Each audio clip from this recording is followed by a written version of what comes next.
Hi മക്കളെ, 8ാം ക്ലാസ്സിലെ അടിസ്ഥാന പാഠാവലിയിലെ സ്നേഹപൂർവ്വം അമ്മ എന്ന പാഠഭാഗവുമായി ബന്ധപ്പെടുത്തിയുള്ളൊരു ചോദ്യമാണ് ടീച്ചർ നൽകുന്നത്. ലഹരി വിരുദ്ധ പ്ലക്കാർഡുകൾ, പോസ്റ്ററുകൾ, മുദ്രാവാക്യങ്ങൾ കേട്ടോ. അപ്പോൾ ടീച്ചർ വായിക്കാം. ആരോഗ്യപൂർണ്ണമായ ജീവിതത്തിന് ലഹരി ഒഴിവാക്കുക. ലഹരി സാമൂഹിക വിപത്ത്. ലഹരിയോടൊപ്പമുള്ള ആഘോഷങ്ങൾ ആയുസ്സിനെ കുറയ്ക്കും. ലഹരിയുടെ അമിത ഉപയോഗം നാശത്തിൻ്റെ തുടക്കം.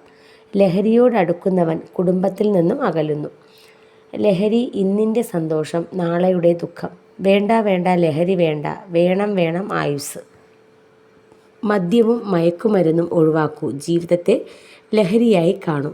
ലഹരിയെ മാറ്റി നിർത്തൂ, ജീവിതത്തെ ആസ്വദിക്കൂ. ജീവിതമാണ് ലഹരി എന്ന തിരിച്ചറിവുണ്ടാക്കൂ, ലോകം ലഹരി വിരുദ്ധമാക്കൂ. ലഹരി എന്ന വിപത്തിനെ ലോകത്തിൽ നിന്നും തുടച്ചു മാറ്റൂ. മയക്കുമരുന്നുകൾ മരണത്തിലേക്കുള്ള വഴിയാണെന്ന് തിരിച്ചറിയൂ. അപ്പോൾ ഇത് നമുക്ക് പോസ്റ്ററുകളായിട്ടും പ്ലക്കാർഡുകളായിട്ടും മുദ്രാവാക്യങ്ങളായിട്ടും നമുക്ക് ഉപയോഗിക്കാവുന്നതാണ്.